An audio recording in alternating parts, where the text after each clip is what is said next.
You are now tuned into the sounds of Big Nate Sports Talk. It's on all the time, anytime.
Tuned in to Big Nate Sports Talk, the show that is on all the time, anytime. And now, ladies and gentlemen, your host, Nathan Snell.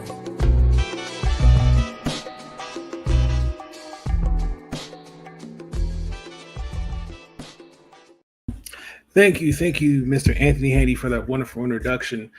Happy Thursday, ladies and gentlemen. This is episode 437 of the podcast of Big Nate Sports Talk. This is your host, Nathan Snell. Hope you're all doing well. Hope you all had a great day. Thank God tomorrow's Friday. The week is almost over, and March is almost finished. I cannot believe that. Where has the time gone? There's a lot to get into for this episode. This episode has a very special guest, so we're going to bring them on in a little bit. You should have already seen episodes 436 and 435 of the podcast. I do apologize if those went up late. Those actually were supposed to come up the other day as I recorded them, but that's okay.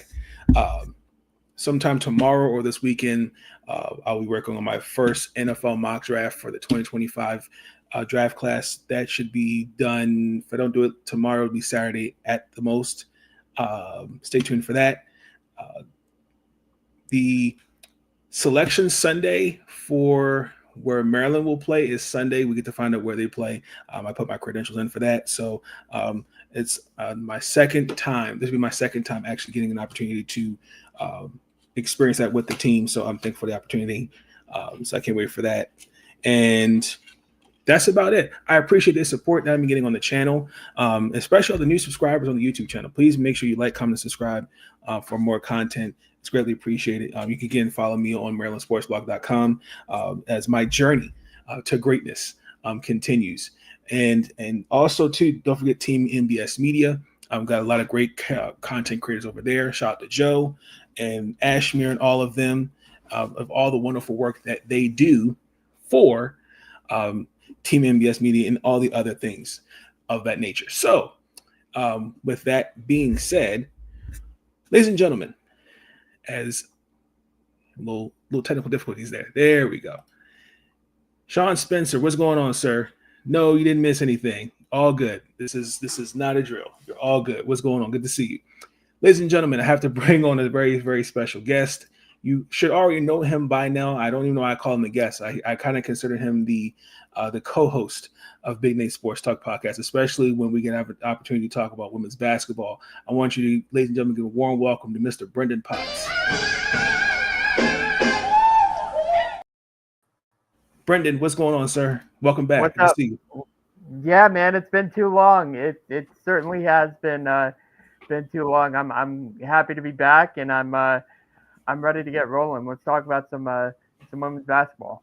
Absolutely. Last time Brenden and I did an episode together was actually the 1.0 WNBA mock draft. That was right so before, long ago. That's about 2 months maybe ago. So we definitely want to chop it up, especially with the WNBA offseason, give our grades. This offseason has seen a lot. It is a new new era going into the 2025 season. And before we get into that, Brenden, I know you just finished your coverage of the ACC tournament. Shout out to Lauren from the 9450 as well. I know she was doing her thing down there as well. But just talk about your experience down there. Did you have a good time? Yeah, I did. Hey, also shout out to Megan Price too, Queen of the Hoops. That was awesome to see her. Just I'm thankful for the ACC for putting that tournament on, and being a good host to everybody who covered the ACC tournament and who did their coverage. And I'm thankful for the people at World Exposure Report for letting me. Sorry, I just saw the comment. For allowing me to go and cover the event. So I appreciate it. To all the players I talked to, you guys are incredible. Same with the coaches. I really enjoyed that. It was such a fun experience. So many good games. We stayed until the championship game. We didn't get to watch the championship, unfortunately. Hey, shout out to Nick Andre for on the Best W Show podcast. I texted him about a week before the tournament, and I told him that I was going, and he asked me who I thought was going to win, and I said I like Notre Dame, but I love Duke, and I said Duke's going to win this thing, and he thought I was crazy, and I got it right, and he gave me a shout out on his podcast. So shout out to Nick Andre, that's my guy. But no, in all seriousness, like these are such good kids, and I talked to you before the air or before we went on air about Olivia Miles. I just got an article about her out today, and I interviewed her. She's such a good kid, and I really hope. I hope the Storm get her at number 2. But whoever gets her in the draft, whether it's this year or next year, she is getting a really good kid, and it was overall it was a really good tournament, and I had a lot of fun. Absolutely. I also myself did the Big Ten for Maryland, and our quest to win the Big Ten title ended this past Friday. So, but I still got to watch some good basketball. It's been fun covering these teams, and it's actually really an even better opportunity when you not only get to interview the players but coaches, and not of others as well. During the regular season as well. So. Yeah. Shout out to Coach Sean Poppy of Clemson. Yes. They're building something really good over there. And he answered a couple of my questions in media availability. So did the Louisville coach, and I talked to the NC State coach while he was in the middle of another game. But man, shout out to those coaches. Shout out to the fans who packed the house every single day, especially NC State fans. That's the work for man. I thought North Carolina would be the home court advantage. NC State showed up like 3-1, man. They showed up like 3-1, and they were maniacs when those two teams played. I love it. But ladies and gentlemen, now for the meat and potatoes of it, we are at the point where we're now giving our grades. Branden gave me his grades. I have my grades of all 13 teams. The Golden State Valkyries, this will be their first inaugural season as they're now the baby sister of 13 teams as we get approaching the new WNBA season. In fairness, some of these grades are based on a couple things: free agency and how it will look going into the draft, if anything. So let me make sure.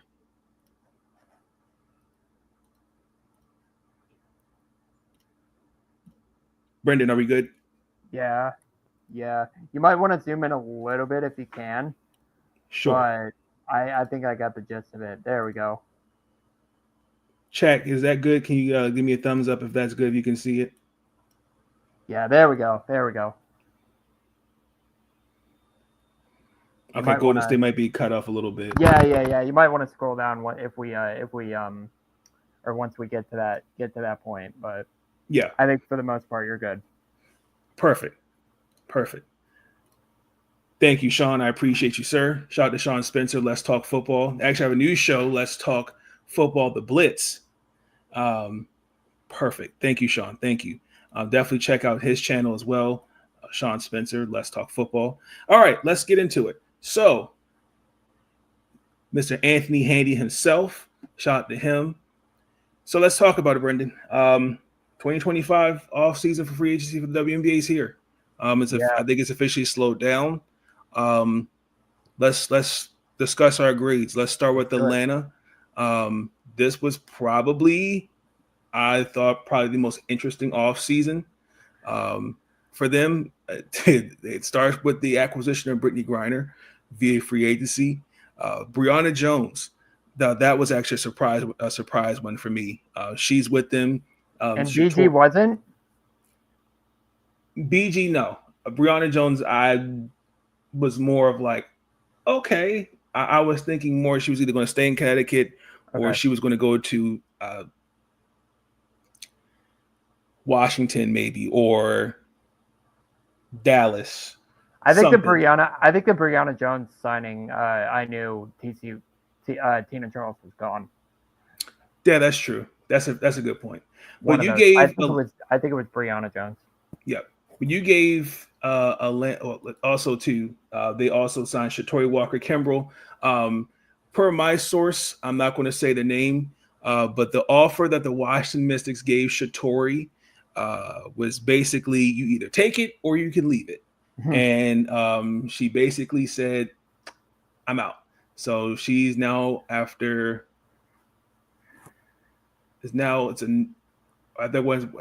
a big piece of the bench now in Atlanta. But you gave them a C minus. Why? Yeah. What was that all about? Yeah, I just don't know I don't know what we're doing here. And listen, I could be completely wrong, and this can completely blow up in my face, and I'd be fine with that. But you sign two centers. I assume they're both going to start because they're that good. But it just seems like you have such a tall front court, and it doesn't really make sense to me. Now, this can really work out, and this can be more like your grade if their new coach, Carl Smesko, who I love, by the way, that's a great hiring for them. If he can figure this out, I just don't see how these two signings, BG and Brianna Jones. I feel like it's hey, we got two superstar centers are better than none, right? Like I feel like that's the approach that they're taking, and sometimes it doesn't really work that way. And sometimes it does. So that I feel like they're putting putting all their cash in, or putting it all in that aspect. But yeah, I just don't really see how those two moves make sense.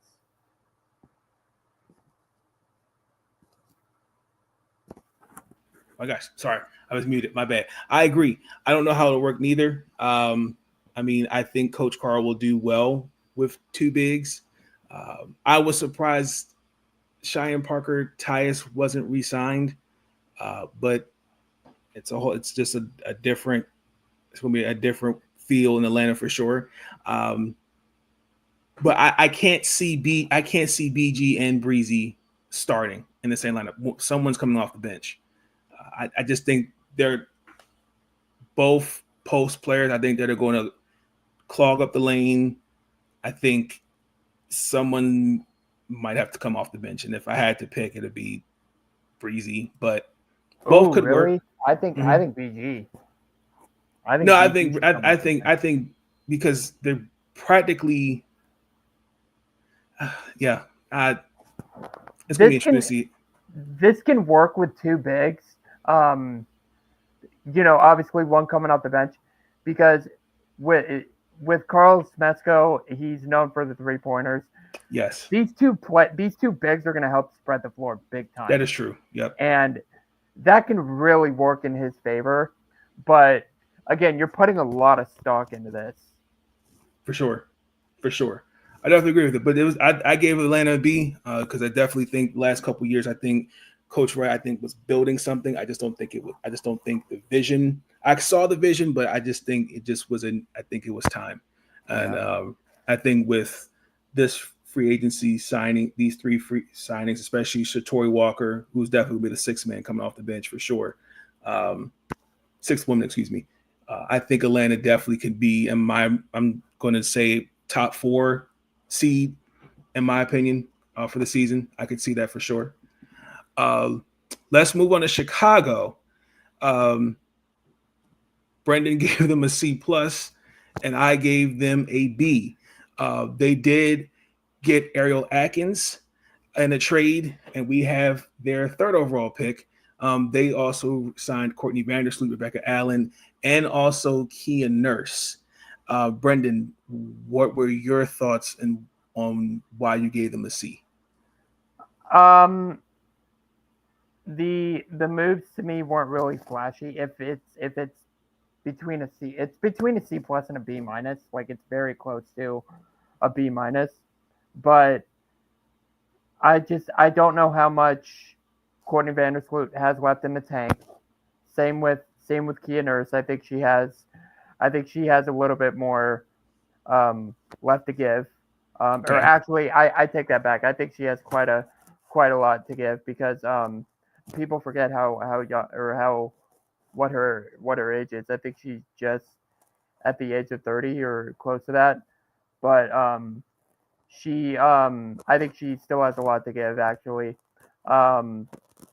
But I will give Chicago this. Angel Reese and Camila Cardoso need to work with a point guard like Courtney Vandersloot. So that's a great addition in that aspect and a great veteran to learn from. But at the same time, why don't you just keep your head coach, right? But anyways, I'm very interested to see how Tyler Marsh, their new head coach, works this all out. Again, I think Courtney Vandersloot's a great veteran to have. But that like when I first heard that Courtney Vandersloot was signing with the Sky, I thought like, oh, this is gonna help Angel Reese a lot, but also the nostalgia factor, and I don't really like that doesn't win games. The nostalgia factor doesn't really win games. And that's rich coming from someone who has a couple of nostalgia factors in Seattle. But no, but no, it just it doesn't make sense to me outside of what I just covered. So No, for me, I'm going to disagree a little bit. I think the biggest signing, I don't think the biggest move. I think was Ariel Atkins. Ariel Atkins is watching her since coming out of Texas. I think plays better when all the attention's not on her, and then she, and I think people kind of gave her flack for that last couple years. And in fairness, you didn't have your star player due to injury, and kind of had 3 players that could do the same thing, in my opinion, here in Washington. So I think Ariel could definitely not only score the ball, but I think she's an underrated 2-way guard as a defender. I think she can also be a playmaker with the ball. I like that for sure. Rebecca Allen, we know is a 3-point specialist, and so is Kia Nurse. I mean, you guys traded her from Seattle to LA. So, I definitely think there's some value in there for sure. Sean Spencer, chemistry is key. Nostalgia only works when we're looking at photo albums. Right. Now, Thank you. it's what have we done for me? Like, I agree with that. I definitely agree with that. Right. Definitely agree with that. But outside of that, I mean, it's really, really interesting to see how this team will look. I mean, I think personally, Teresa Witherspoon should have gotten another chance as a head coach. But as you stated, Vandersloot will lead this offense, so it's going to be interesting to see. And compared to not losing Dana Evans, I think Rebecca Allen and Keeners, I definitely think bring some shooting to this Chicago lineup that really, really didn't have that last year. Is So Beck healthy? Is she healthy? the last injury report I saw, she's progressing from my understanding. Okay. So, yeah. So let's move on to Connecticut. And we kind of were in the both range. Connecticut is a new it's a new era in Connecticut. Pretty much everybody in the midnight hour left. DeWanna Bonner left for free agency to Indiana. Alyssa Thomas was traded to Phoenix. Brianna Jones signed a free agency with Atlanta, and Dejanay Carrington was traded to Dallas. But they did get a couple pieces, though. I did like the pickup of Tina Charles. Natasha Cloud was also a part of that trade for Alyssa Thomas. Diamond DeShields, I think that's a signing I think a lot of people are sleeping on. And they got J.C. Sheldon from the Dallas trade as well. I do know they signed their 2024 draft pick, Leah Luchin. So that's going to be interesting to see. The biggest thing out of all of it was the Marina Mabry thing. And just to get off my chest, I know that's already been talked about, but they got to keep somebody on the team. And this is Marina's now fourth team, and she's paid like she's a star. And like, you're going into free agency next year. Like, let's see how you look now that it's built around you. And they gave up a lot to get her last year. So because they use that to their defense too. Yeah, and I think Morgan Tuck is definitely has built something here. In my opinion, I think the draft is definitely going to reinforce that. Kind of knowing how their new head coach is, I picked them to get the Dominique Magala out of France. I just see him kind of just building a team from the ground up. I do think he could still go out there and get Emma Mieseman if he really wanted to. So, but yeah, that's my justification for giving the Sun a C. But I don't think they're going to be mediocre. I do think they're going to be in the middle of the pack. But I think these moves, is going to keep them right there. Yeah, I agree. I also wonder if Natasha Cloud, if her heart's going to be in it this year, because I mean, this is her third team in 3 years. I'm saying it in the aspect of like the trade kind of blindsided her, and this is a business. Yeah, no, I believe that. Like, I think she'll give it all for Connecticut, but she gave so much for Phoenix in just 1 year, and they just stabbed her in the back like that. So, hey, look, it happens. Well, no, in fairness, Marina, the first two, Los Angeles, she came off the bench. Dallas, she was a starter. Then they traded her to Chicago, and that's where she got paid by James Wade, who left the team hanging dry. And then now, Connecticut. So we can't keep trading her. I mean, you're going to be a free agent next year. Be free after that. But let's move on to the Dallas Wings. Brenden, you gave them an A-. I gave them a B+. Your thoughts on why you gave them that A-, sir?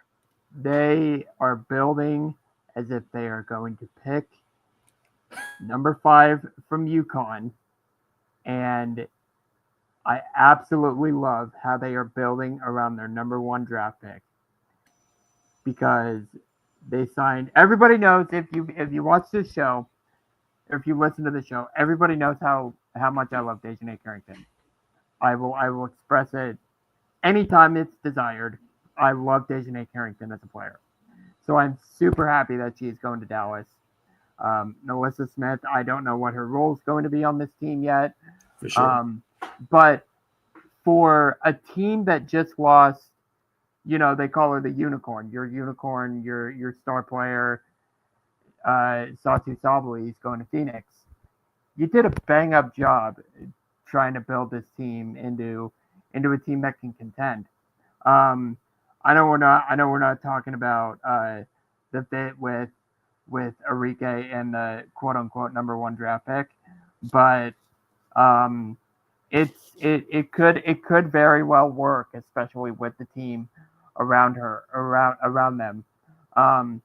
But they're building around getting a guard in the with their first selection in the draft, and I absolutely love the way that they're building. It's not the perfect offseason for Kurt Miller in the Dallas Wings in his first year, but he's doing a bang up job. Then that kind of, in my opinion, that kind of downgrades your A minus. You kind of in reality like giving them like a B ish. Okay. Because it's like you're saying. It's not like we'll get to this later, but I think someone actually we'll get to this next. I think a certain team had like a near perfect offseason in building towards the championship. But I think Dallas did a really, really good job of surrounding it. This grade is more reliant on the draft.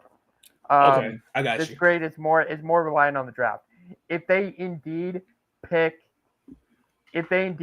Paige and she goes to Dallas, then you look at this team. Then you look at this team.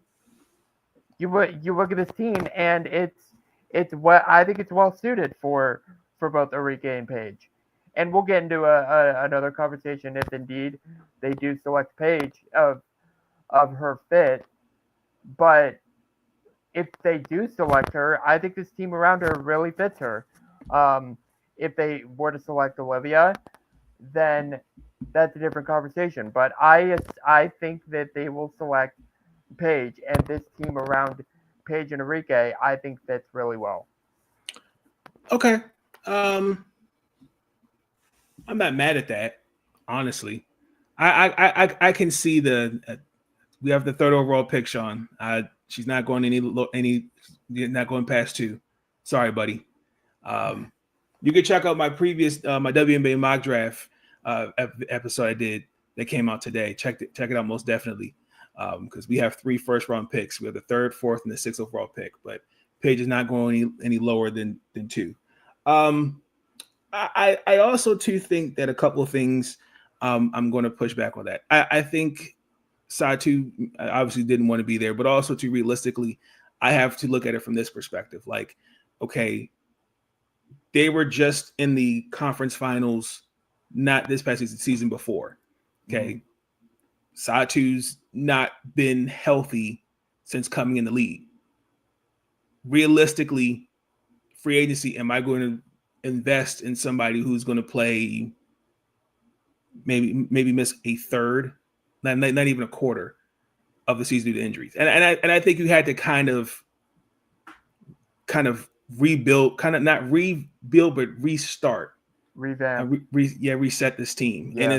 And I think this offseason did it. I mean, the biggest thing for me is we got to get Tierra McCowan. We got to get her focused. I think she, to me, here and Enrique, they're the 2 core pieces around this whole thing.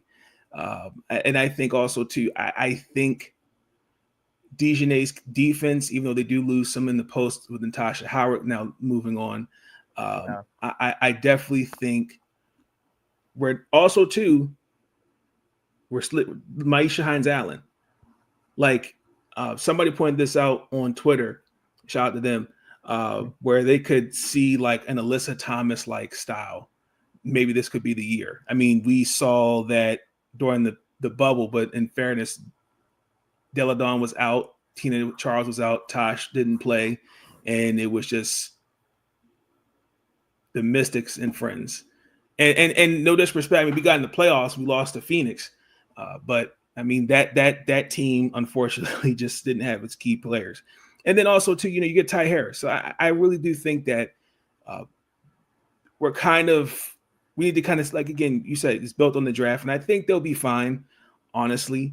But it's gonna be interesting to see how, give like another 2 years, like not like next year, I mean the year after, we'll see how the Satu trade, who really won it, because it's really Phoenix and Dallas. Those are the two teams I'm focusing on with this offseason, with Satu now as a Phoenix Mercury. Let's move on to Indiana. Indiana, I gave them an A. Brenden gave them an A+.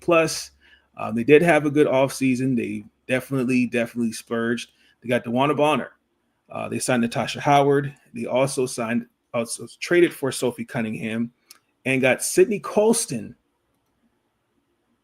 Sydney Colston is now a part of the Indiana Fever. How do you do that? How do you do that? What the hell is going on?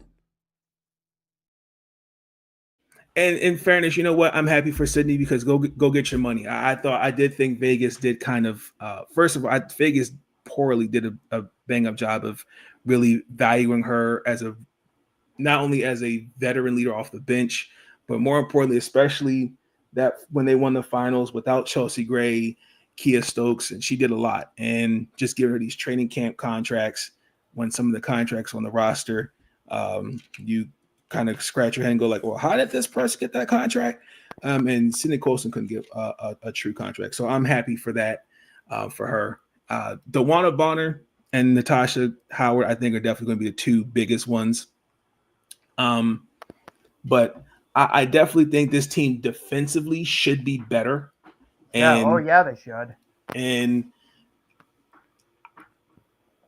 I think they'll finish second, first place ish. It's gonna. I need to see how this team looks like the first 3-4 weeks, chemistry wise. Yeah. Because it's not going to gel right away. And then also to Brianna Turner, she's definitely going to be a rebounder. Somebody's definitely come off the bench, give some great energy, give great minutes for sure. So, Your thoughts on that? I think they had the perfect offseason for them. And, they came in here, they were aggressive right off the bat. And I love that. And, you're going over all these names, Sydney Colston, Sophie Cunningham, DeWanna Bonner, and I'm thinking, man, so many personalities with Caitlin Clark and all this popularity that she's gotten. So many popularities being added to the Indiana Fever, and I love it. Like I think there's been a quote circulating about or with Sophie Cunningham, that she said she's going to be the Sabrina Carpenter to her Taylor Swift. I love that. Like I think those personalities are going to mesh so well. Sydney Colston, I told her during All-Star weekend, she's the funniest player in the league. So I mean, I just love the camaraderie this team is about to have. Also, shout out to Stephanie White. I got to meet her at the ACC tournament, and I'll hopefully get to see her at a game in Seattle. But I told her, I said once I saw that you were hired for the Fever job, I said this team is going to take a whole nother level. And I hadn't even seen who they gotten in free agency, and I'm still I'm like doubling, tripling down. This team is about to take a whole nother level based off what they were last year, and they were a playoff team last year. Like they were a dog shit team last year. Forget my French. They were a dog shit team at the beginning of the season last year, but then they picked it up and they learned how to gel together. And I think they got better in every aspect, coaching, roster, at the whole 9 yards. And this team now has the potential to be title contender adjacent.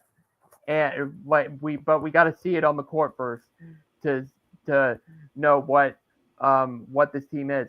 But I think this team had the perfect offseason for them.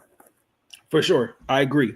And also, too, the one thing I kind of want to give Aaliyah Boston. I want to give Aaliyah Boston a shout out. I think Aaliyah Boston, you're going to see. I know we've seen on Unrivaled, she's had her moments where she's had some good games, she's had some bad games, and the critiquing of she could be better. I think Steph White will make her better. I think you're going to see a different Aaliyah with Steph White. No disrespect. I just think last year, I just don't think it was right there altogether. I think when you have the right coach, I think there's certain coaches that can teach you certain things, but I think Stephanie White, I definitely think will definitely make her better. You have DeWanna Bonner there as well. That'll kind of instill a little bit of more toughness in her, things like that. So I expect, I kind of see Aaliyah's progression a little bit more advanced. I see her I see an improvement in her stats, if that makes sense.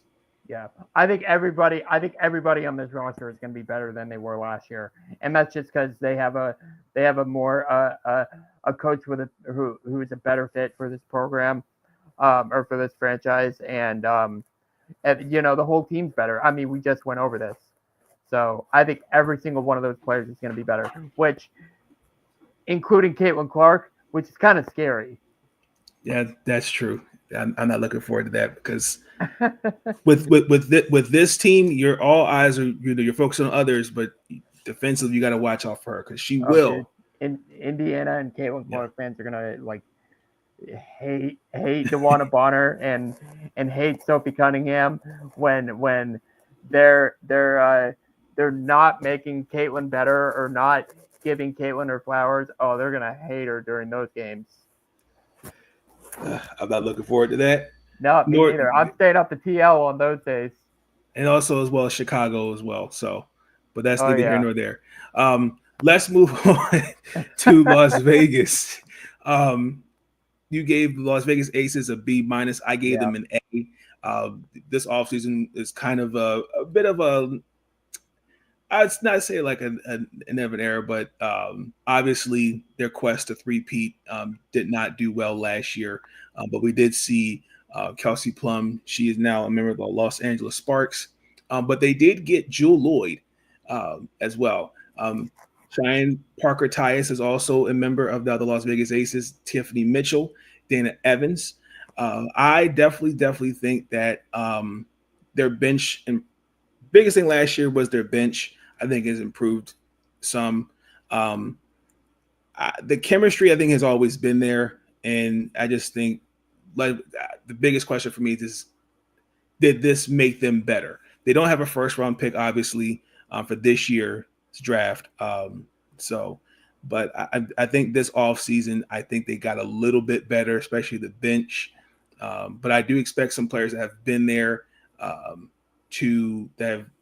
I wouldn't say have been comfortable, quote unquote. I hope to see some level of progression there for the Aces. But I think this offseason made them better. Okay, that's interesting. I think their biggest gain, obviously, is Jewel Lloyd, and people some people have asked me, some Storm fans have asked me how do you think that fit's gonna work, or how do you think that's gonna, Jewel, Chelsea, and Asia and Jackie Young. Don't forget about Jackie Young. Everybody forgets about Jackie Young.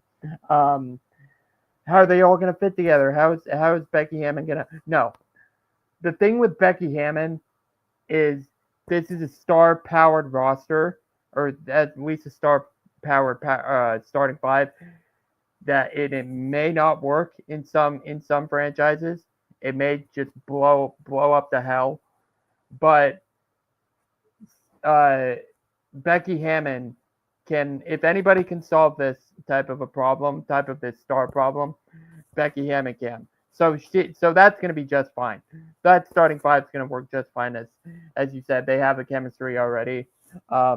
Especially because that's the Olympic squad from last year. That's most of the Olympic squad. But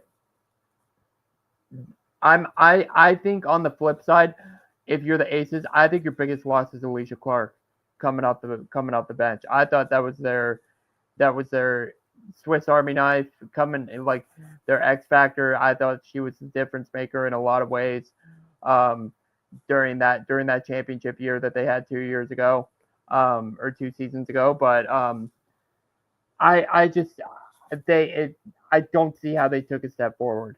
I just don't. Even though they got a player like Jewel Lloyd, who I think is going to have a fantastic year for the Aces, I don't see how they took a step forward, and it's because of what they lost. So I don't see it in the way that you do. So I was interested to hear your perspective on them. For sure. I mean, we just got to see how it looks as the season progresses. I mean, before when the season starts. So I actually forgot to put LA, the Sparks, in here. I'll have to add them on here because we're actually about to take our first commercial break. Ladies and gentlemen, we'll be right back with this quick, catchy tune.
All right, and we're back, and we're going to transition into the Minnesota Lynx. Brenden, we were both actually right on spot on with the grade. You gave them a B. Talk to me. Yeah, I gave this is a similar. We'll have a similar conversation about the New York Liberty, who are next as well, actually. But I heard this quote a couple of weeks before I left for the ACC tournament, and it was like it was to the lines of like all the bad teams make the most moves to get better. That's what they do. Not the good teams, the good championship contending teams don't really change their teams as much, but the bad teams change their teams the most.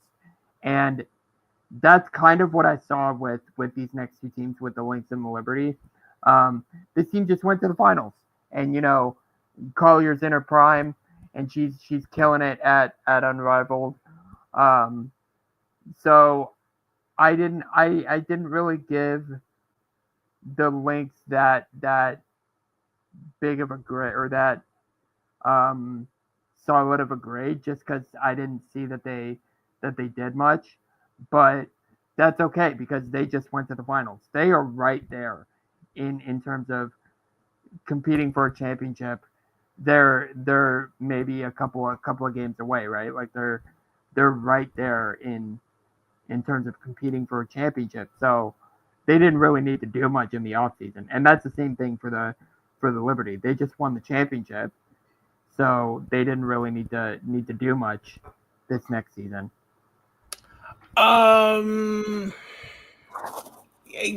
I'm kind of going to agree. I'm going to agree, but I'm also kind of going to slightly disagree. I've always kind of felt like, since most people have said this, but since Sill's retired, they've really not put a true big next to Fee, and I'm hoping maybe the draft can address that. I know they got somebody from France, Marine Badine, who's a center, so I'm curious to see how that will work. They did get Grace Berger off waivers. I think she actually might be a good acquisition for them.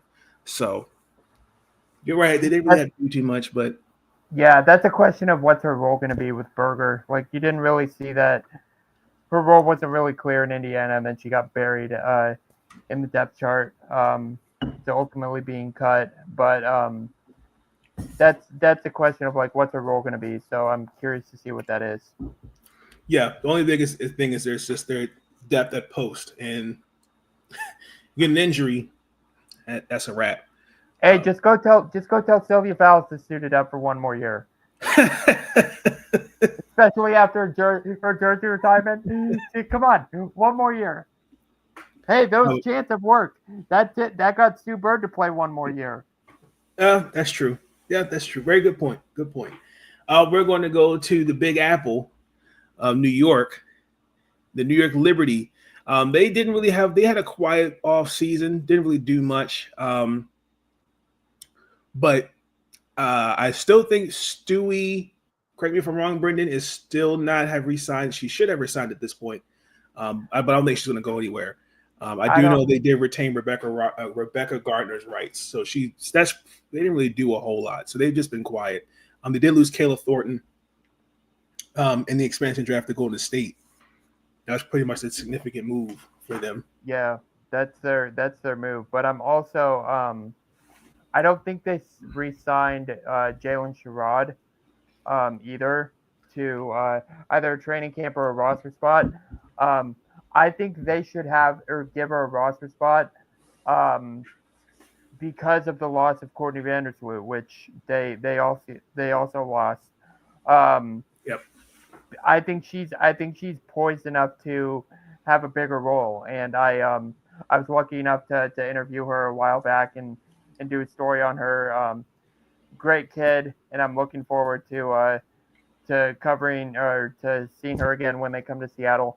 Also, when they come to Eugene, Oregon, which is about 2.5 hours away from me, and you bet your bottom dollar I'm going to that game because Sabrina is coming home.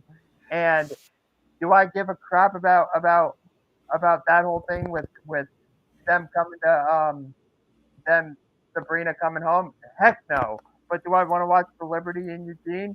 Heck yeah. So I will most likely be there. I'm gonna try and cover that game. I don't know if I'm gonna have any luck because I don't know who the heck to contact for that game. But either way, just be the PR for Seattle. For Seattle or for Oregon? Probably for Oregon. Or more, it's both, if anything, more than likely. Maybe. We'll see. But if I'm not covering the game, I'll go. Like, I'll pay for a ticket to go to that game. Like, of course. So I will be there in May, and I'm so excited for that match. Even though it's going to be probably a 50-point blowout in the first quarter. Who cares? Oh my goodness. We're going to transition to the Phoenix Mercury. I gave them an A. Brenden, you gave them a B. This is the offseason. I'm curious to see how everything will mesh together. They did get Satu Sabli to be now a member of Mercury. Lissa Thomas, Kalani Brown, Semi Wickham, and then Senvinji Unzun as also as well part of that trade from Dallas. This is definitely a whole new look Phoenix Mercury, but it also is the end of an era as Diana Taurasi announced her retirement not too long ago, and Brittany Griner has departed for Atlanta. So just like how the Suns are, they just go out there and just make some very interesting moves. I think this could work one or two ways. I think their backcourt is kind of, I have some questions on that. But I mean, they're pretty solid on the post and the wings. I think for the backcourt, at my mock draft, I had them taking Asia James, but I think they could definitely get another guard or two. But that's the only really questions I have for Phoenix at the moment. Yeah, I agree. Shout out to Aya Bean of Cronkite Sports and all the amazing stuff that she's done. But I was talking to her back and forth about this off season for the Mercury. She's torn in terms, or she's like devastated in terms of like losing a player like DT, losing a player like BG all in one off season. And I kept telling her, I'm like, you guys have, and especially Natasha Cloud, losing Natasha Cloud too. But I kept telling her, like, you just got two of the best players in this league in Sawtoo and Alyssa Thomas. Like, 2 years ago, Alyssa Thomas should have won MVP. Like, seriously. And, like, you've got two of these players who are going to, I think, are going to thrive in Phoenix, and that could work really well together. But yeah, this is the team where this could work out really well, or this could just blow up completely in your face, and everybody looks like an idiot in Phoenix, and it could also be the quote unquote new era excuse, like, oh, it's going to take some time, and this is year one of a new era, and I'm not really buying that, but you've invested so much in this roster to not be good, to not be a playoff team. We had this conversation a couple years ago. Obviously it was different, but I remember saying, like, this Phoenix team should be good. They should be a playoff team. And I don't think the conversation has changed. Do I think it's going to work right off the bat? No, I don't. But I think you have a lot of talent on this roster to not be a competitive playoff team. And so even though it's going to be an adjustment for Phoenix fans, I don't think it's, oh, the sky is falling, and I think there's some hope here for Phoenix and their fans, for sure. I actually think Phoenix is going to be a top 5 seed for this upcoming season. Guaranteed. I think so. I like that. I think so. I think it just all depends on how it all comes together. And then also, too, Lane Robert, she's with the Sparks. Sorry. I mean, again, I think it's going to be also coaching-wise how he kind of meshes everyone together. That's definitely going to be something to watch for sure. Most definitely. We're going to move on to Seattle. I'm actually going to give Mr. Potts the floor. He gave them an A-. I gave them a B. Yeah, so Seattle, it's sure did. I'm giving him an off season, or I'm giving him a grade based off of the, what we got for the Jewel Lloyd trade. I love what we got. I do actually really like Lee Yuru from the Sparks. I think she's a fresher perspective as a backup 5 than Mercedes Russell is. Again, I'm not dogging Mercedes at all. I'm very happy with what she's done for the organization over her career. I just like Lee Yuru more. I think she's a better fit for the Storm. And then we got Lexi Brown. I love Lexi as a player and as a fit into that 2-guard spot for Seattle. I love that I was a little skeptical that we would lose NECA and Skylar. Not really Skylar, because she was still under contract, but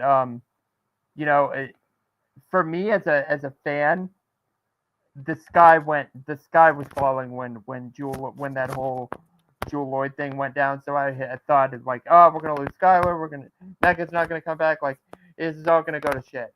Again, I apologize for my French. It's really coming out today. It's all good. It's today's France Day.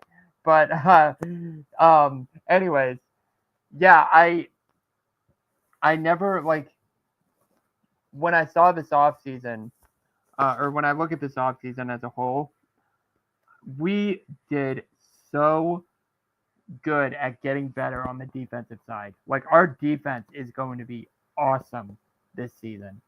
And I look at the pieces like NECA coming back, Lee Giroux, Alicia Clark. I'm so happy AC's back in Seattle. That's my, man. I'm so happy. If people don't realize, like, if some people don't know why I love Alicia Clark so much, she's a great player, but she also has the same birthday as me.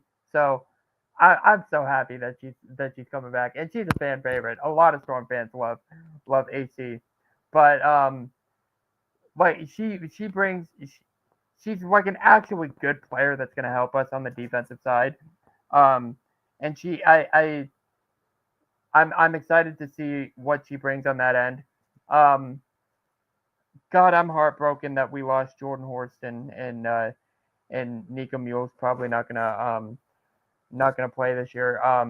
I do have an update from an undisclosed source. I'm not gonna say what source it is, but Nika is progressing well, and it's a process as the source told me. So so that it was really good to hear that when I asked, but yeah, it just sucks that we're not gonna have Jordan. And I really hope that we nail it with this number 2 pick. And I think we will. I have full trust in this organization in terms of selecting draft picks, because they've nailed it the last 2 years in Nika Mule and Jordan Horston. I was just thinking about this earlier today. They've nailed it in terms of draft picks fitting the Seattle Storm, whether it's the culture, whether it's the system, whatever. They've really nailed it with the last 2 years of getting draft picks. But no, I really losing a player like Jewel Lloyd is hard, especially after everything that went down. Losing a player like Sammy Wickham is hard after everything that went down. But I think if you watch the press conference, I heard the end of season media availability. I think I could tell that she wasn't going to come back. I hope she does really well in Phoenix, just not against Seattle. But I'm sorry, I almost forgot. We got Erica Wheeler too. That's actually that's not a bad signing. Yeah, I just don't know what her role is going to be. Because people were talking about. I just put out a piece and a couple of pictures from the ACC tournament about Olivia Miles on a group chat, on a Seattle Storm group chat, and everyone went crazy because I was like, if we pick Olivia Miles at number 2, she's going to fit into our backup. Into our backup 1 spot behind Skylar, which is perfect. And everyone thought, oh, what about Zaya Cook? What about Erica Wheeler? What about Lexi Brown? And I'm like, Erica Wheeler, I don't know what her role is. I don't know what her role is going to be. But I will give this team one thing. We got a very, very big, or we took care somewhat of a very, very big red flag for us last year, and that was our depth. And I think we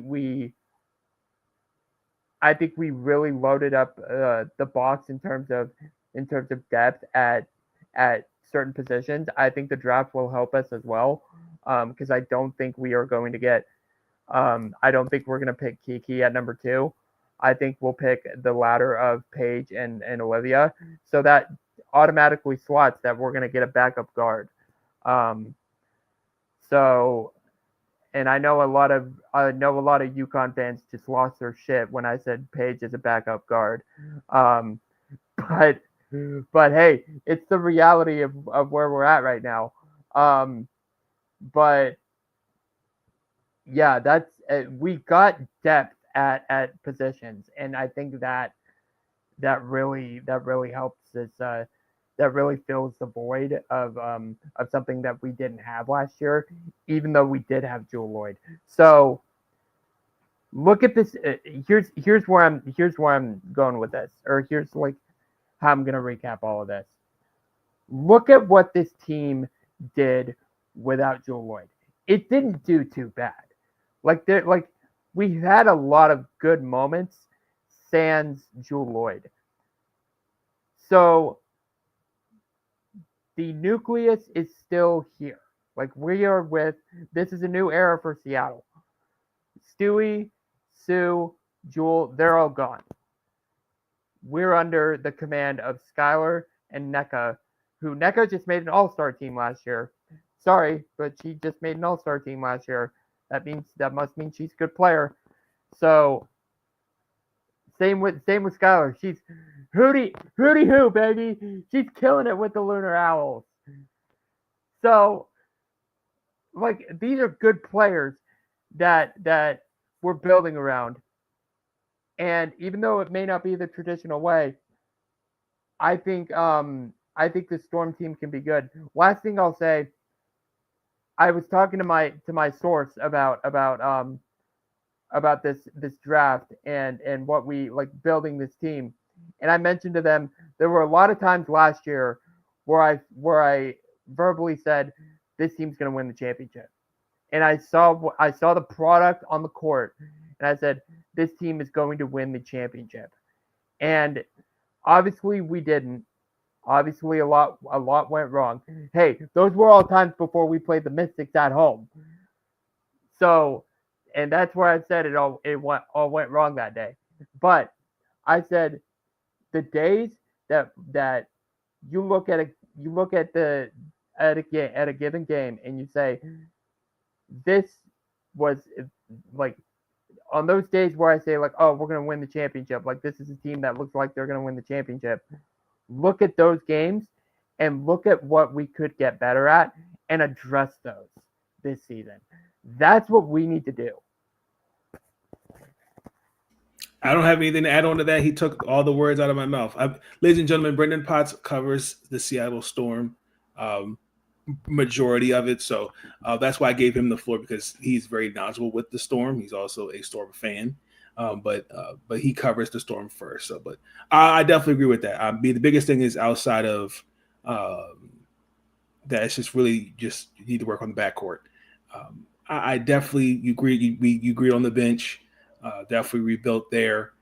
Jordan, and for some context with Jordan Horson, she tore her ACL with Athletes Unlimited. While participating in Athletes Unlimited, excuse me, as I rephrase that statement. Best well wishes for her and her recovery. But I still think personally, Paige would make the most sense for Seattle because I think she'd be a little bit more comfortable. I think I could see her fitting more there than being in Dallas. That's just my opinion, because it's going to be either Olivia or Paige. And I love Olivia, as I said earlier, and we said off air, she's a great kid. I think she's gonna, if she becomes a Seattle Storm, she's gonna be a fan favorite very quick, based off what I know about Storm fans loving their players. I did have a question that's kind of off topic a little bit, but do you buy the poll that Paige does, quote unquote, does not want to play in Dallas? Because I've heard that a lot, and I like the WNBA does not have that kind of poll.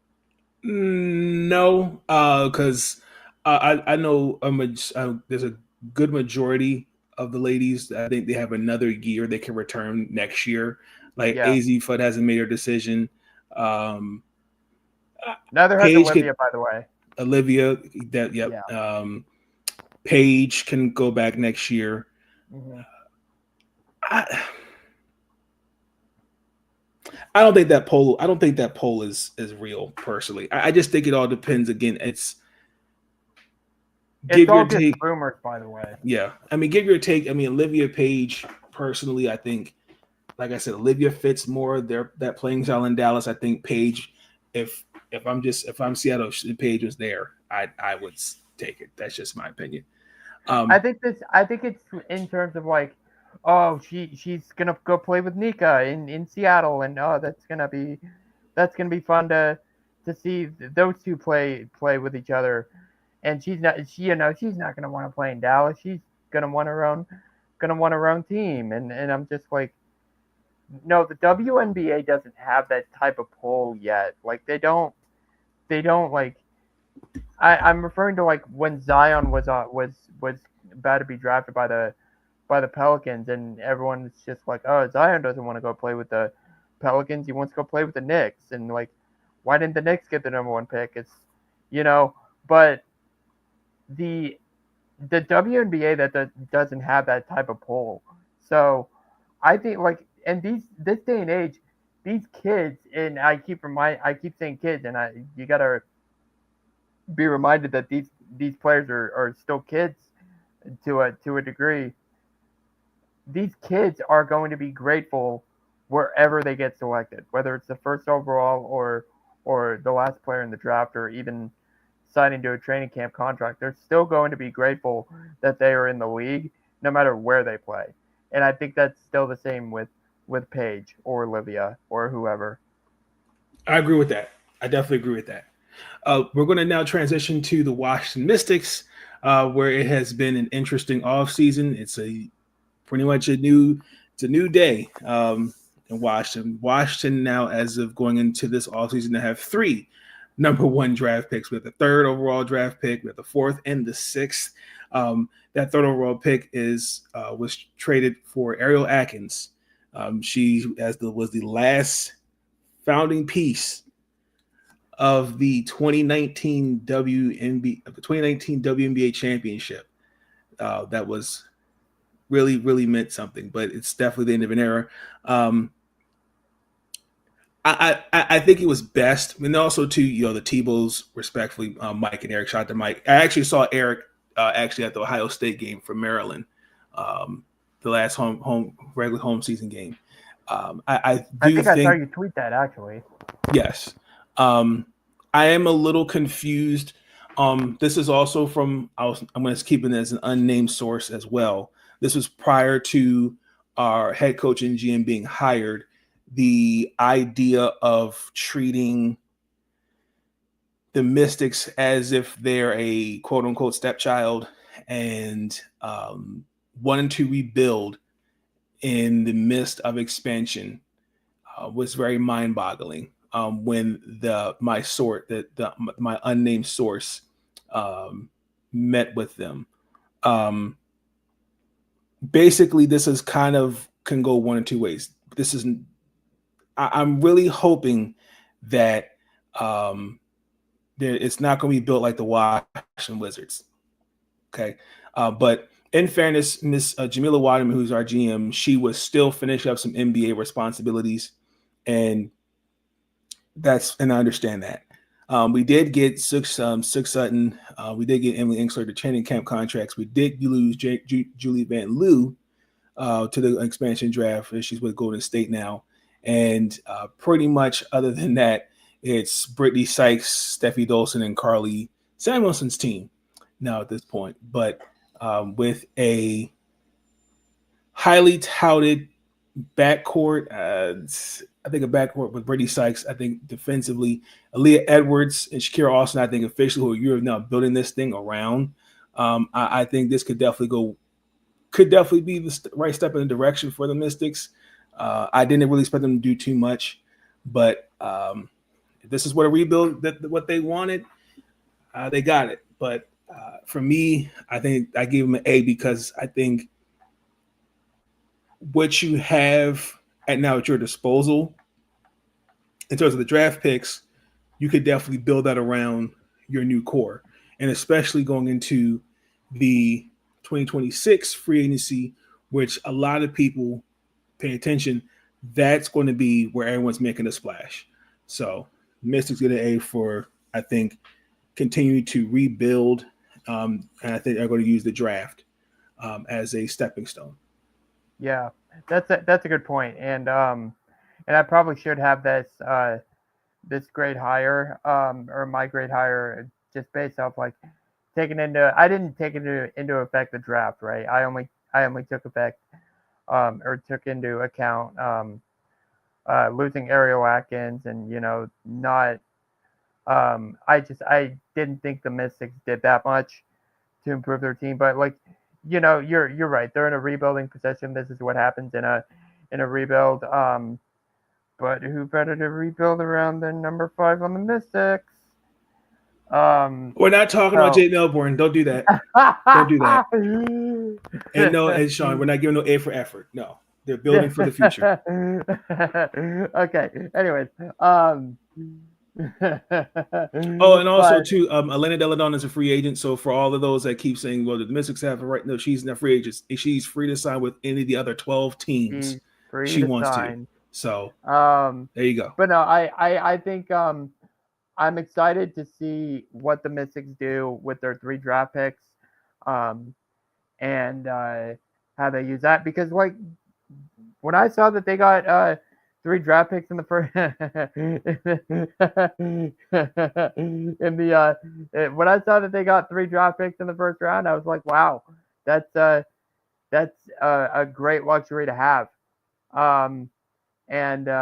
Yeah, actually, it's funny that you bring up those picks, because I was talking to again my undisclosed source with the Storm, and they said, hey, you got the keys to the franchise for a day. Who are you picking at number 2? And I asked if Paige was taken. They were like, yeah. And I said Olivia Miles, and I said my reach would probably be Anissa Morrow, because I think she fits really well with Seattle. But but we have the number 2 pick. We're not going to select her with the number 2 selection. And I said, if we have the number 5 pick, can I go turn in the ticket myself? Like that's a player that I want to be on, that I want to have on the Storm. I think she's a great system fit. So I'm glad that you brought Anissa Morrow up. But yeah, that's all I have on the Mystics. Except we always stand for Jade Melbourne. No one's going to take that away from me. Anywho, as we transition, oh my goodness. I mean, I love Jade Melbourne, but as we transition. Who doesn't? How can you not? She's great. We're going to transition to the Golden State Valkyries, the baby sister of the WNBA. Really the expansion draft, and then their biggest acquisition was Tiffany Hayes. And that's about it. They really didn't make any other big splashes. I just really think they have the 5th overall pick actually in this upcoming draft. I actually think I think Kiki would be a good fit there, in my opinion. But they didn't really do a whole lot other than, I just think, you're just trying to build a team for the future. They get Chloe Bibby, University of Maryland Terrapin. Shout out to Chloe Bibby. They got a couple other free agents. I know they got one, Janelle Soulain. She's from France. And then Kiara Lenskis. I think she's from Belgium. So I do know they got Timmy Fangwagoli, from Indiana in the expansion draft. Did they draft Kunane? I thought they signed her. Who? Alyssa Kunane from NC State. I believe yes, that they did as well. I think so. Yeah, because I don't think they drafted her. Yeah, I don't think they drafted her. I think they just signed her. Yeah, so that's pretty much been their off season. I mean, I just don't think really there's just nothing that they could really do. I mean, when you're a young team, your first couple years, look at the Atlanta Dream. I mean, no, that's not a good example. This was actually when Atlanta came in the league. Yeah, no, when they came in the league was at 2008. They really didn't get any big names. So, I mean, Kate Martin, I think will be a good role player for them. Monique Billings, I think that's a signing I think a lot of people are sleeping on for sure. I see this team being in the middle of the pack, but definitely the 5th overall pick is the stepping stone, I think, where they want the franchise to be. Give it about another 2-3 years, I think, as they build an identity in their foundation, who they want to build around. I think they'll be okay. I mean, they got a 5-year window to win the championship. according That to is true. their owners. That I is think true. you've rattled a lot of cages by not calling Kate Martin a big name. You've rattled a lot of cages. I think she will do enough to where it complements everyone that's on the court. Because I think more than likely she's going to be the start. She's going to be probably the sixth woman off the bench, more than anything. So I actually did have a question. You gave when you gave me your list, you gave them a C and incomplete. What is your rationale behind that? Yeah, you kind of explained it. We don't know what this team's going to look like coming into the season. I think they're one of the prime definitions of it's a process. It's not going to be a 1 year thing. It's going to be a multi-year thing. And like we just said, they jokingly they got a 5-year window to win a championship. But it's most likely going to take all 5 of those years. But that's incomplete. See, it's a little bit of both for me. We don't know what we're getting. We don't know. You buy I don't know, a new product or something that you wanna use, but you don't know how good it is until you actually use it, until you actually see it in action. That's kind of like what we're seeing with this with the Valkyries. For sure. And then the final team, the Los Angeles Sparks, I do think they had quietly a good offseason. I think kind of being slept a little bit. The biggest pickup was Kelsey Plum, as she got in the trade from Las Vegas. They did re-sign Odyssey Sims, and actually their 2023 draft pick Shanice Swain. So I think they kind of have everything there. The biggest thing is point guard. That's my only question, because when as much as I love Kelsey Plum, she can go rogue as a ball handler at times, and that's a question. Cameron Brink, I think, who's been progressing well with her injury. She was coming from her injuries last year. Rickea Jackson, I actually predict her to make the All-Star team this year, because she's definitely improved on that realm for sure, especially in Unrivaled. What De'Arca Hamby means as well for them. And then ironically, Kelsey Plum and De'Arca Hamby were part of the San Antonio Stars. Now this is their third team together. So yep.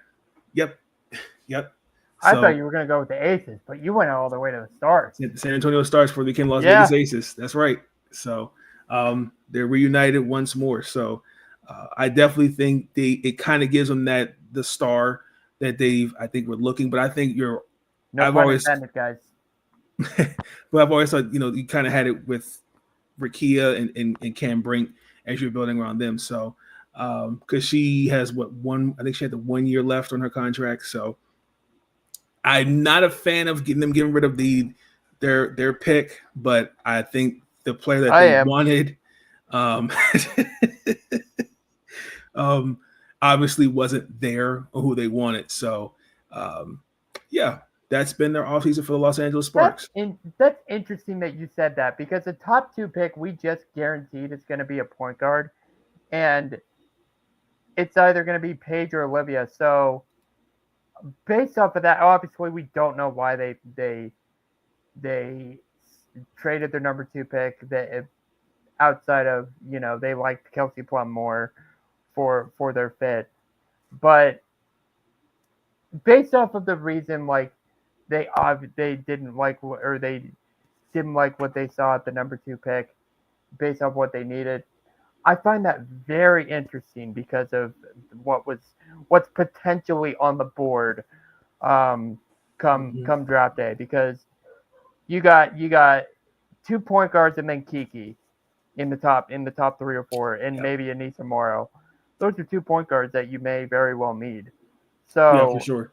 I find But I that mean, very interesting. Coach Lynn Roberts, she's one of my favorite collegiate coaches. I think Me he's going to too. do some wonders with this lineup. But you may never know. You know, we may see something. She may throw some random experiments out there Yeah. at sometimes. But you gave them an A minus, and I gave them a B. Biggest thing was just point guard, and I think also to giving up their second overall pick. Well, I think the difference separates us because I like Kelsey Plum's fit more with the Sparks than most people. I think she's I say this, but this is kind of a derogatory term, but I think like she's a grown up. Like she this she'll she's a veteran. She'll do whatever it takes to win games. She'll do whatever it takes to help this franchise win games. And she's kind of on her own now with Hamby. But you know she's veteran enough to know what she needs to do to help this team win. And if it's to fill that point guard role, then there you go. That's what she's there to do. But again, like she's there to help the team win, and I think that she's a better fit for her than I should think she's a better fit with the Sparks than a lot of other people think. Okay.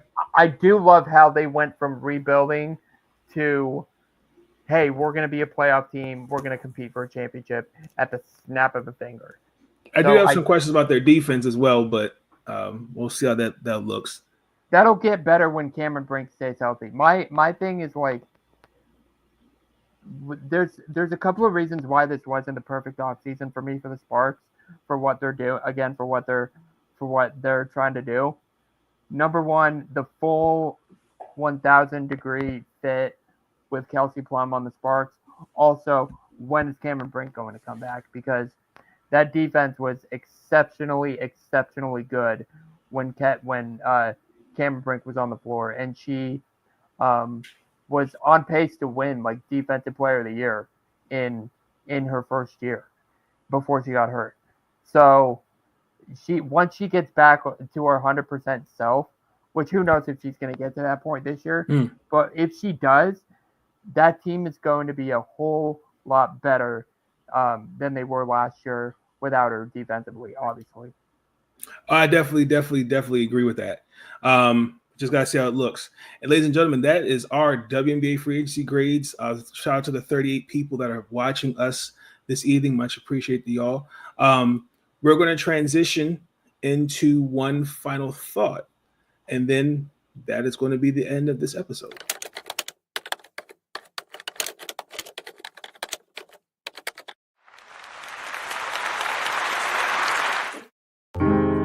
Thoughts are running through my mind.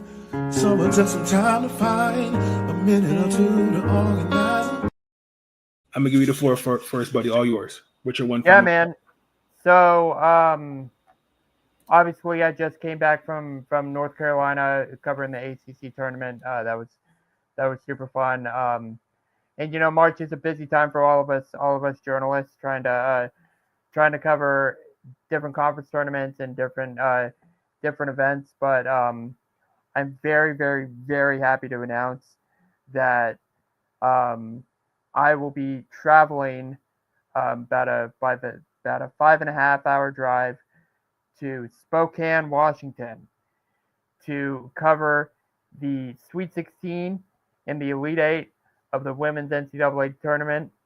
God, I'm so excited because there are potentially some really good teams. If you check Charlie Cream's bracketology every day, there are some really good teams in that region.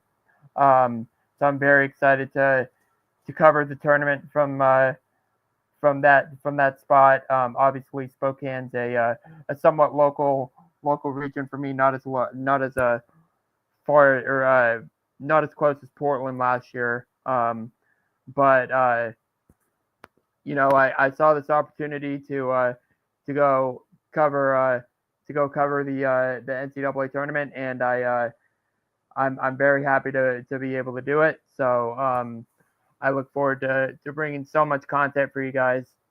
And yeah, I'm just excited. I really, really, really hope UCLA and USC get into that region, which I think they will, because I have personal relationships with some of the people on both of those teams. So I'm super excited. Congratulations on that, man. Well deserved. You're doing big things. For me, this will be my second covering Maryland as they go into the NCAA tournament. We don't know who will play yet. Selection Sunday is actually this upcoming Sunday. So I appreciate the opportunity, once again, to be allowed to spend time with the team, players and coaches, and even some fans, and watching the stands and seeing where we're going to be playing. Currently, right now, they project us to play Florida Gulf Coast. I think we're in the Spokane region, I want to say. I might have that wrong, but whatever happens, again, I'm grateful for the opportunity, again, to cover the ladies. It's been one interesting season. This season's been more proactive with covering a few more home games, the opportunity to see Juju in person, Lauren Betts in person, and it's just a lot of great things. So I'm really grateful for the opportunity that I've been given to cover the Maryland women's basketball team. It has been fun. But also, too, lastly, I definitely want to give this class of 2025 the upcoming draft class. I really kind of want to dispel this notion that this draft class may not be productive or may not be exceeding some expectations. I think every draft class is different from one another. I think this draft class, and even going in last year's and even the next couple years, the talent is all there. I just think it all depends on where they fall and how they're being utilized. I think for someone like, example, Cheyenne Sellers, she is a combo guard, but she should play more off ball. Anissa Morrow, we don't know where her role will be when she gets to W, but I think she'll be one hell of a rebounder. I do think she, undersized, but I've seen, there are roles can always be adjusted. But I think to kind of compare this draft class to some previous draft classes in the past, I think it can be a bit, in my opinion, I feel like it's disingenuous. And I understand the argument, but these young women haven't even touched the floor yet.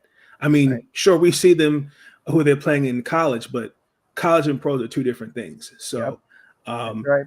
So we just got to see how they look, but also to look at 2023's draft class. You have 3 first-round picks. You have the 7th, 8th, and 10th overall pick that were removed, that were cut. And more likely it was either roster spot or, hey, you know what? There's somebody that we're going to say we're going to go with. But just gotta see how they all looks. As we get ready for the upcoming WNBA season. But this has been an interesting off season. We're getting ready. I think everyone now is getting their eyes attention to March Madness as we prepare for the draft. But for me, I have one more mock draft before the WNBA draft, which is 4.0, and that'll be it for me on that. And then we'll obviously do the WNBA draft grades. I do expect some crazy things to happen before draft day. So before we leave, I heard you were talking about the first time, talking about how you have gone so much into covering gone more into covering this year for women's college basketball, and the places that it's taken you. And I can echo that, man. I'm just reflecting on where I've gotten to travel to, and if everybody knows, or if anybody knows me, I do love to travel for any reason. But I went to Vegas this Thanksgiving. I went to LA for the first time. I had never been to LA. I went to, I've been to Portland a couple of times for women's basketball, but I got to do an amazing story with Gonzaga's head coach over there. And then I've never been on the East Coast, and I just went to North Carolina for the NCAA for the ACC tournament, which I've never been able to cover before. So, and you know, it's not like it doesn't stop there. Like I'm going to the NCAA tournament. I get to cover that. Maybe something else in the future. You never know. But just the places that women's college basketball has taken me this season alone has been incredible, and it's been really really cool to experience. So I kind of wanted to echo that same sentiment. I hope Maryland gets in the Spokane region, man, and they win 2 games. And they win 2 games. Yeah, for sure. For sure. Yeah. Shout out to Kansas State, by the way, for getting Ioka Lee back. Yes. She is as someone who had seen her play in person before. She will very much be missed. She has been very much missed, and that makes Kansas State very dangerous. That's true. Miss Weiderman, if you, I doubt if she'll see this, but we have 3 first-round picks right there. Against Washington Mystic, come to DC. Ioka Lee, love it. So, ladies and gentlemen, that's going to conclude this episode of the podcast. Brenden, it's good to see you as always. We'll chop it up. We'll figure out a time to get reunite again on some more WNBA talk. Well, we got to talk about this bracket after Sunday, right? Yeah, for sure. We'll definitely hook up on that as well. We'll definitely do that. Ladies and gentlemen, NFL Mock Draft 1.0. Be on the lookout for that. Shout out to Sean Spencer, Mr. Anthony Handy, and also shout out to Mr. Jeffrey Champion. Thank you for tuning in, as well to also the other 36 followers on X, formerly known as Twitter. Appreciate the support you're giving me in this channel.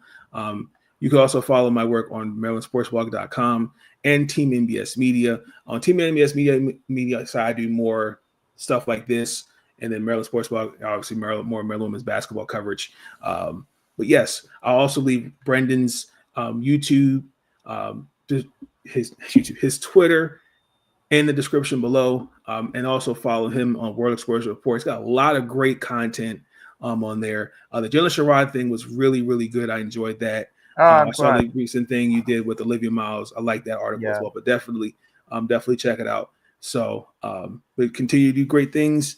Hey, we're trying to make a name for ourselves out here. So it's like I love the meme like look at us. Who would have thought? Not me. That's true. I love using that meme for a lot of different reasons. Absolutely. Ladies and gentlemen, please like, comment, and subscribe. I hope you all have a wonderful weekend. Actually, happy Pi Day. 3/14. Yeah. So I had to throw that in there real quick. But happy Friday. Hope you all have a great weekend. Hope you all stay safe. And again, spring is almost in the air, and I really, really do not like the fact that the clocks went forward. We're out of here. Peace. Stay up.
episode, be sure to like, subscribe, and share Big Nate Sports Talk. It's on all the time, anytime. And I wanna thank you. All I wanna do is say thank you.